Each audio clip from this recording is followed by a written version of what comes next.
Joe Garrido right there on the lake, brought to you by Pacific Points, Combo Enterprises, ITD, and Jack in the Box. It is Wednesday. Is it Wednesday? Okay, it's Wednesday. I'm losing track, but a silver lining of being on home quarantine is I haven't had to use any gas, and the price of gas, what is it now? 530, 540, 38, right? 538? 538, Oh. Yep. So, wow, that's really going to impact our culture because, our culture, part of it is to stroll and gallivant. There goes my Sunday cruising. I know. We got to use the drone now to get around it. I'll send messages using the drone to you, bro. Save your gas, guys. Check out our Scenic Sundays on KUAM News social media properties. We fly up the drone and then we take you everywhere you wish you could have gone if gas wasn't $5.39 a gallon. I got you guys. I'll pay that 5 something for you guys. I'll bring you guys all the good stuff. Let's go over to the KUM News Link Zoomer. We have Tamuning Tumon Harmon Mayor Louise Rivera standing by. Mayor, I guess we'll just start there. How much of an impact do you think this latest increase in the price of gas is going to affect the Mayor's Council? I know you guys go around and do a lot of stuff. Yes, it's going to affect us big time. And, a lot of people are, we're feeling it all over. A lot of people are coming by asking money for gas. They need gas for their cars. But, among that, we do have all our runs. And so, we plan out our day on where we need to go so that we can, do our best to try and economize.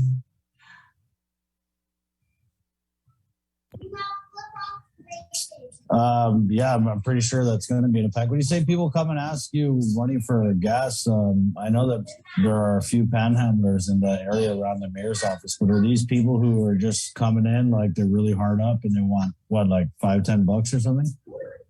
Yes, and we're seeing that now. It's even people that are employed, but they don't get paid till the end of the week, things like that. I mean, everybody's affected. Everyone's feeling it. Yeah, I mean, definitely gas is, I would say everybody's affected. I know the governor is talking something about electric cars. She wants to get some electric cars. Have you guys had that conversation yet, Mayor? I know that that there has been talk, but not directly with me. I've been hearing about it, but because of course the funding that's being given to us, we needed to put out a spending plan. So we are all in need of vehicles, so these are things we have to look into.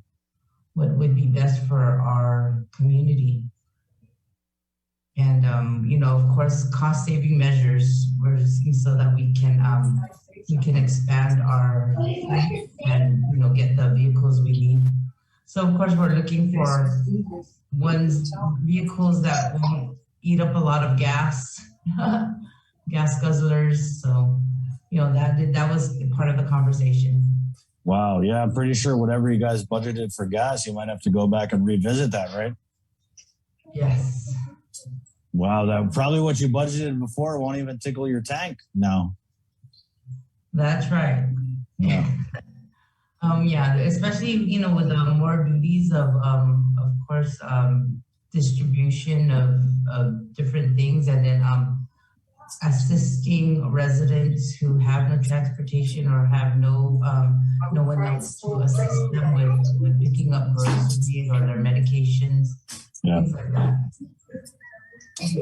Mayor, I guess we got to be careful because I know you guys are doing the abandoned vehicle cleanup. Just make sure the vehicle's really abandoned and they didn't just run out of gas. Yeah, we do our best to find out information in regards to vehicles that are out there. Not only with their license plate number, but we even have to dig out, try to see their VIN numbers. If it's legible, we'll right.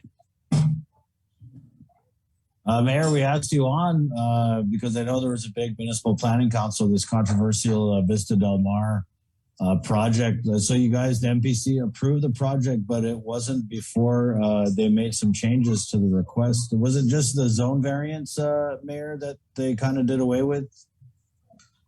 There was also an application for height. In a hotel zone, they can build up to 15 stories. So I know their initial application was way higher than that. 26, I think it was 26 stories, right? Yes. No. 26 stories. And then after the first public hearing, the developer and the representative listened to the testimonies that were given, along with our MPC, and they made the changes. So when it came time for the second public hearing with our council, Mr. Swavely presented the changes, and then the Municipal Planning Council said, I'm sorry, we can't support it because of, the high request, and why do you need to go that high? And, so again, Mr. Swavely, talked to us about, about removing the additional 3 stories. So when he said that, that they were going to remove the additional 3 stories, then they no longer need an approval from us. That application for height becomes mute. So that was one. And then the other part with everyone's concerns, listening to everyone's testimonies, was about development on the beach. And so, he had told us about the changes that were made, all the big water,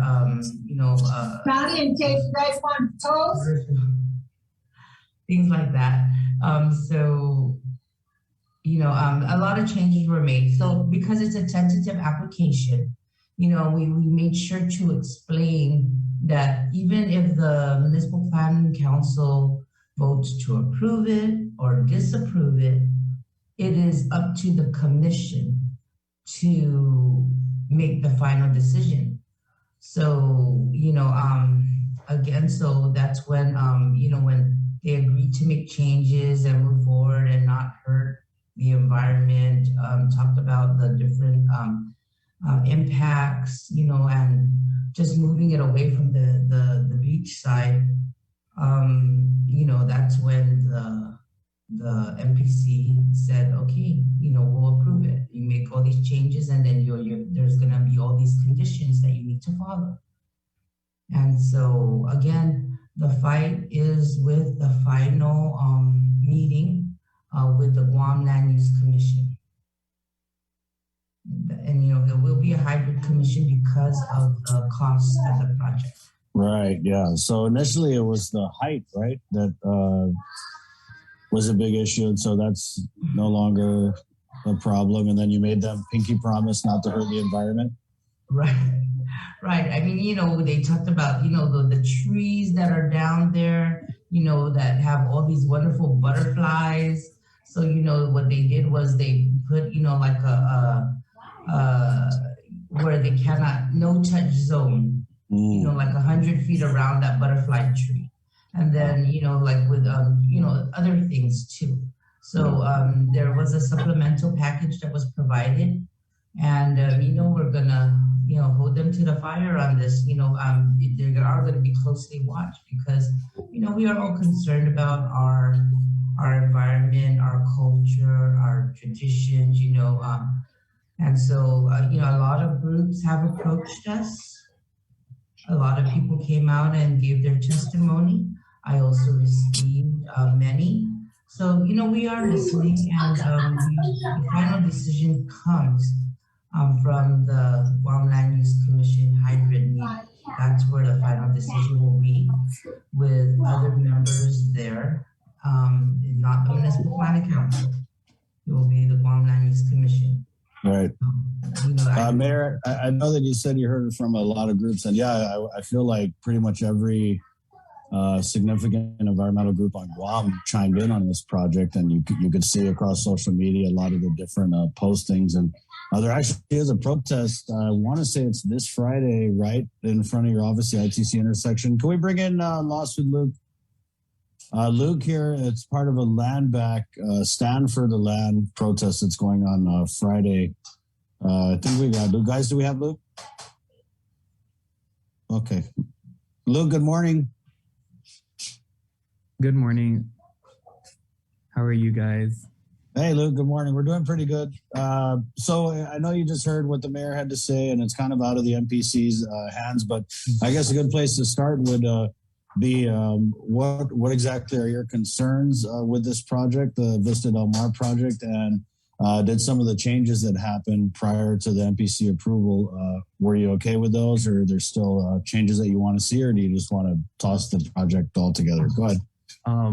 Well, for me personally, I would just want the project tossed altogether because we're also like not looking at the impacts after the building and the, I guess, foot traffic that goes on in the natural environment there. And granted, they're doing environmental studies on how this building would impact, I guess, the environment around them, but also it's the foot traffic from guests and whatnot that have the real impact on the environment. And I think, it's nice that a hotel is, a new hotel is coming to Guam, but also why are we trying to reinvent the wheel of traditional tourism? Why can't we take actions to develop more plans of eco-tourism and look towards that and look towards revitalizing our culture and educating the people that come here to visit, whether it's long-term or short-term. You know what I mean?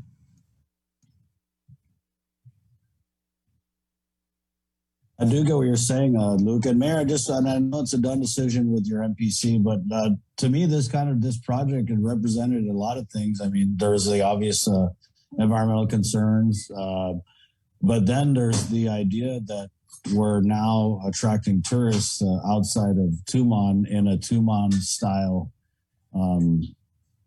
way. You know what I mean? We're building a big hotel with, they wanted to put a water park there. So it's kind of like, to me, a sign that old master plan that they did where they looked at, tourism outside of Tumon. This is like the first, the first move in that direction. So I can see what Luke's saying, that it's a big deal. I mean, this land is pretty pristine. Did you share those concerns, Mayor, or did you feel like they were kind of addressed when the developers started backing down on some of the concerns that you guys had?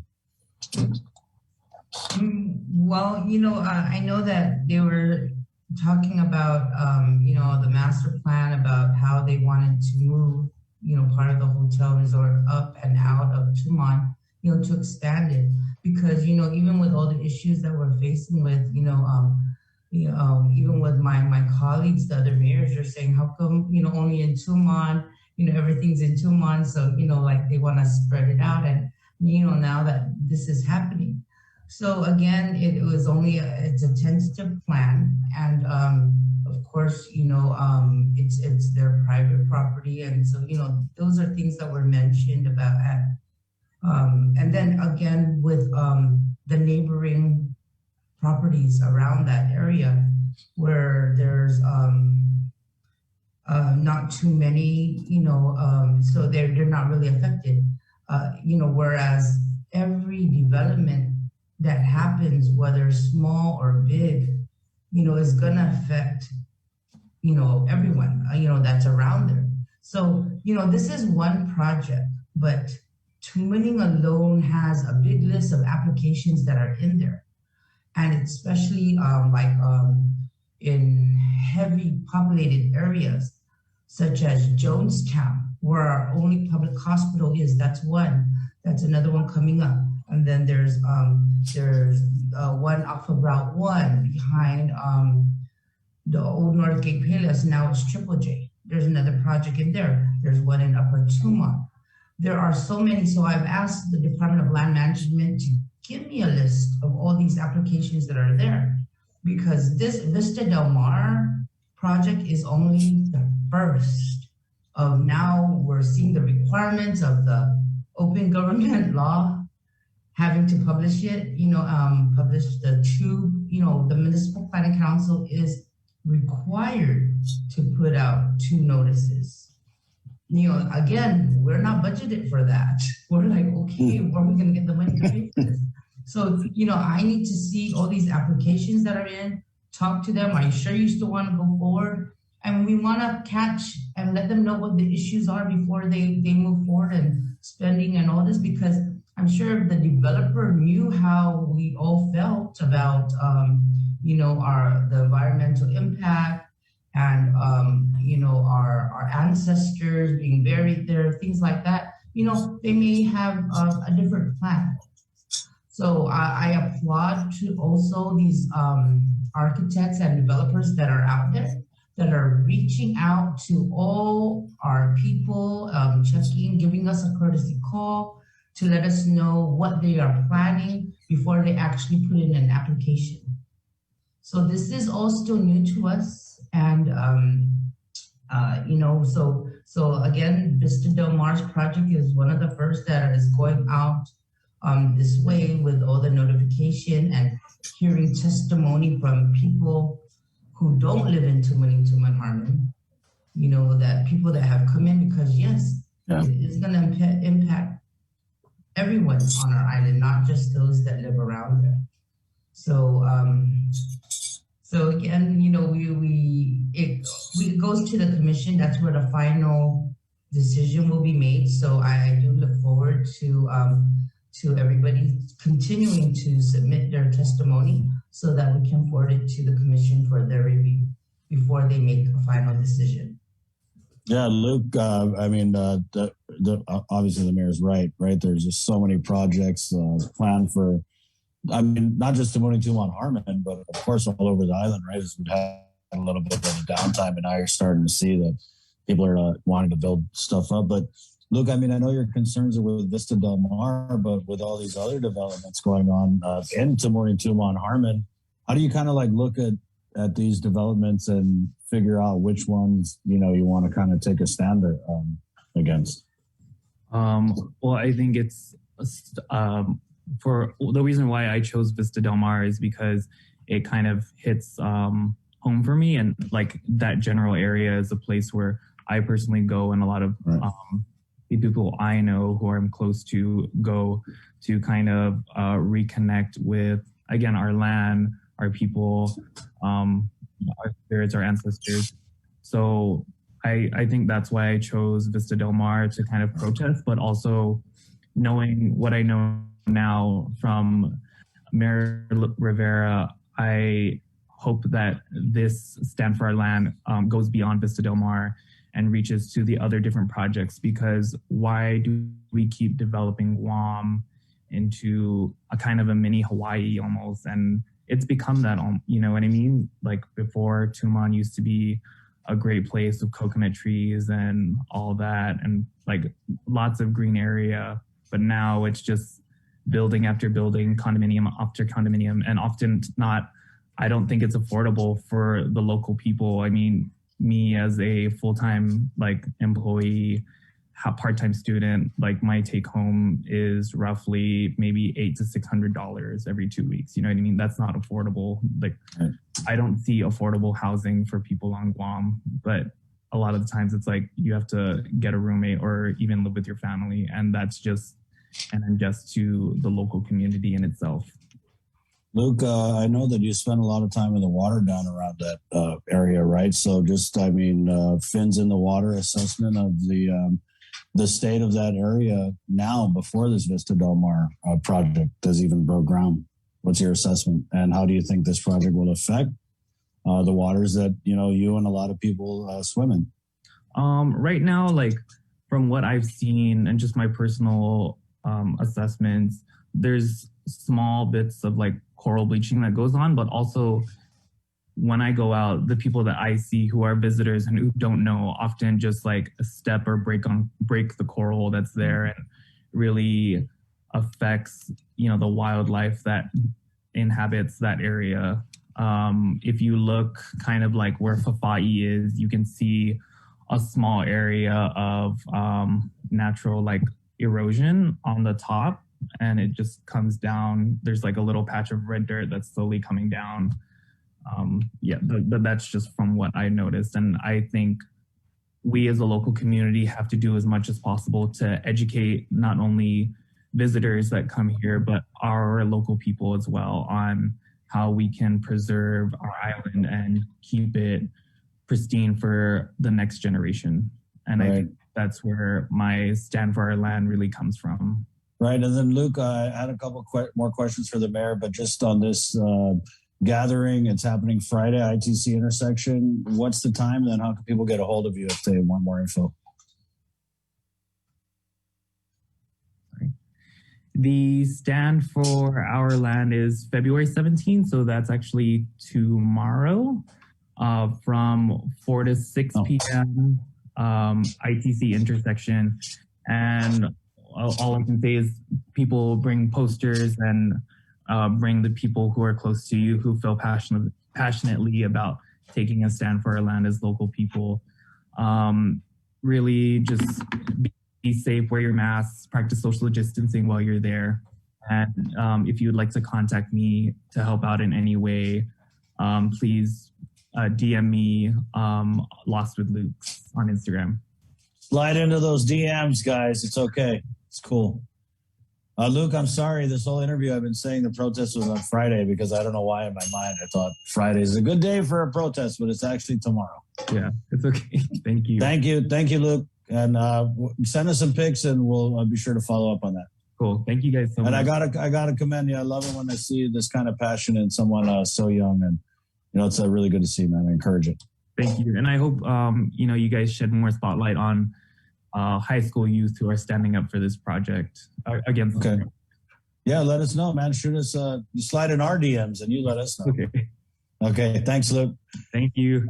Mayor, the points that Luke brought up, of course, very valid, right? But Tamuning Tumon, Harmon, it's kind of like the business district, right? But on the same side, we have the Guam Visitors Bureaus. They're really trying to pivot our whole approach to attracting tourism with this like ecotourism thing, right? We talk to the former Governor Carl Gutierrez all the time. So when you look at these projects that are slated for construction in Tatuha, do you think that the ones that are designed to kind of attract visitors to the island are designed with that like eco-cultural tourism in mind? Or do you think they're more of the build it big and they will come?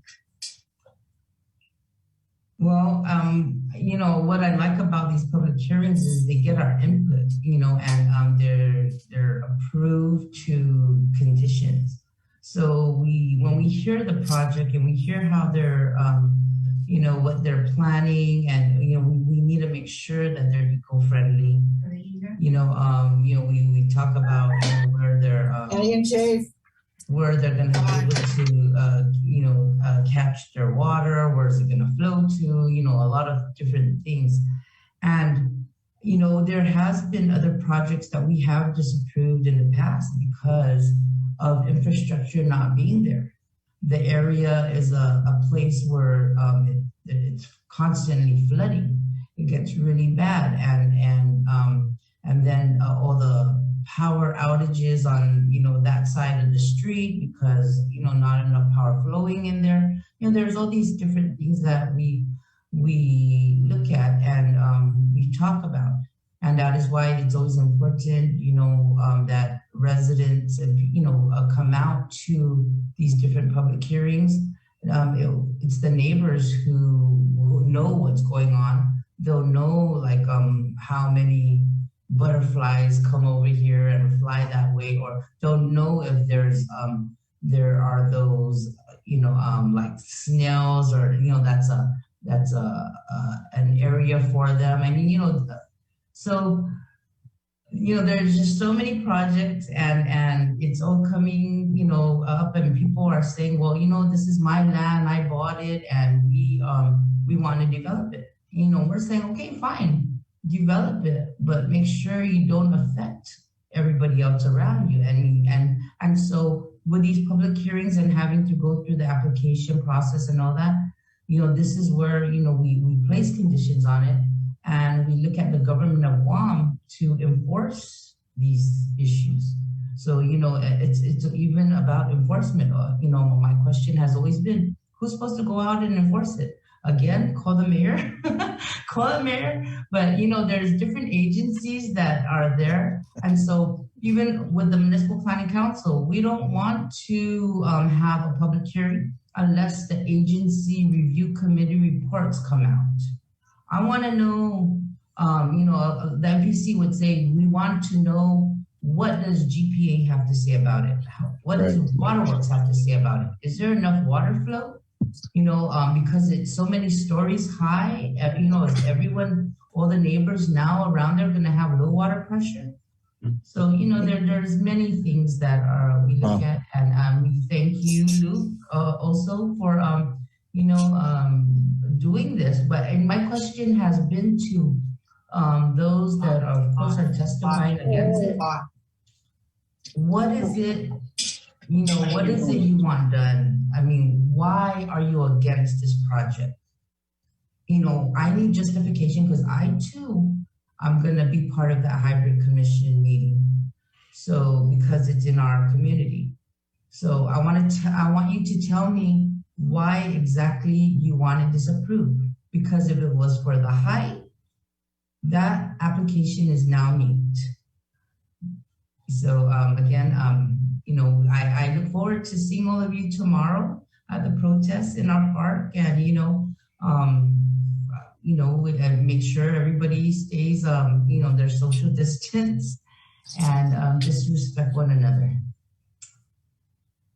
Luke, did you want to respond to the mayor? I mean, I think you kind of covered it earlier, but it kind of sounds like where she's coming from is, okay, you guys were concerned about this, we addressed that. We're concerned about that, we addressed that. So at the end of the day, what are your major concerns, I guess, with this project that you'd like the mayor to take with her to the next meeting? Thank you, Mayor Rivera. And I appreciate your blessing and well wishes for us tomorrow. I just want it disapproved because why are we trying to reinvent the wheel of tourism? Why are we adding an amusement park when there's already a one in Tucumán and there's one at the mall? Kind of, granted, they're small scale, but again, why are we trying to keep adding and reinventing the wheel of traditional tourism? And I feel strongly that if we're going to develop whatever it may be, it should be for the benefit of the community of Guam as local people. And granted, it's going to bring revenue into Guam and provide jobs, but also with jobs comes being able to afford housing, right? And I think Vista Del Mar isn't a place where locals can find affordable housing truly, because again, it's beachside ocean view, and that is so expensive in itself. And I guess, we should try to practice, again, more eco-sustainable tourism and really put money into revitalizing the culture, as well as educating people on our culture, because that's why people come to Guam, is because they want to experience nature and beauty, and they want to experience our culture, our Anafamalik, and to, I guess, keep developing Guam into a small, island of cities and towers and condominiums is taking away from why people come here. Got that, Mayor? Did you write that down? Take to your meeting? I got that. But even this morning, as I was thinking about this, this interview, I was just also thinking about look at our Jigo amusement park. How when we were younger, it was so much fun to go to, and then it's been closed, and there has not been, anything big like that after. And then all these children that are out there that are wanting to go to Disneyland. Some people can't afford it, just the flights alone to get them to Disneyland. I mean, we're lucky that, they have one closer now to us. There's one in Hong Kong and Tokyo. But, there's, to me, not enough amusement for people of our island. Yes, they're enjoying coming to Guam for the natural beauty and, our environment, just like a lot of people are going to Palau because of the swimming and the fishing and all that. Everywhere has... Hey, James? you know, their specialty.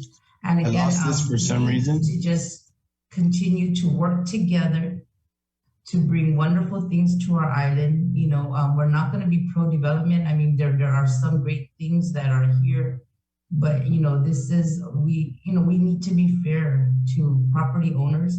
And the thing is, the neighboring properties too, and that they are happy to do this because, you know, they're mentioning, look at now with all the squatting that's going on, or the illegal dumping, at least, you know, having a developer come in and fix it, beautify it and all that, you know, we'd rather see that instead of the dumping. And then again, to offer people jobs, you know, because look at a lot of our people that are out there begging on the streets, they're able-bodied. But they're saying that, oh, you know, they're not, no one wants to hire them. So they give up and they'll just go out there because, you know, they can make some money, you know, to buy food, things like that. But, you know, so we try to talk to them about what issues are you having? How come you're not going and working somewhere? Or, you know, and then they tell us, you know, about their personal issues of no ID, you know, it's like, and then like things like that, it's like, that's simple, you know, let me help you. Yeah. And so, you know, there's different things to look at. And yeah, Mayor, I get it. I get it. And I mean, come and talk to me. I have an open door policy. Yeah. Let me know. Go check the mayor. I mean, obviously there's a lot of issues at play here. Luke, you're bringing up things from, you know, affordable housing, right? With the impending military buildup. I mean, so much of our housing market is geared towards these military. You have these huge housing allowances to spend. So I see what you're saying there. It sounds like a great issue that I know Tomas and I have been kind of talking about looking into that more. Mayor, you're bringing up issues of we're at this crossroads, right? We just spent 3 years with our head underwater in this pandemic. And at the end of the day, you're right. People do need jobs, and we are going to have development, whether some people like it or not. But I think, you know, with people like Luke and people like yourself, we have people in place to kind of like look over everything that's going on and hopefully make sure that we're doing it with balance in mind. I got to run, Mayor, and thank you so much for your time, Luke. Again, props for you. That's tomorrow, 4 to 6 ITC intersection, right? Stand for the land. Yeah. Okay, and you check him out on social media. He's at Lost with Luke's. He's great. Are you a nature photographer, Luke? Is that how you call yourself? I don't know, because I don't feel like I have qualifications to be a photographer, but stop. Yeah, I photograph stuff. It takes a lot of pictures, guys. Yeah. Mayor, thank you so much, Mayor, for a great talk. I loved it. Thank you. So much, Mayor, as well. All right, there you go. Hey, guys. We'll see you tomorrow, Luke. Yes, have a great day. Okay, stuff. 7:30. Bye, Mayor.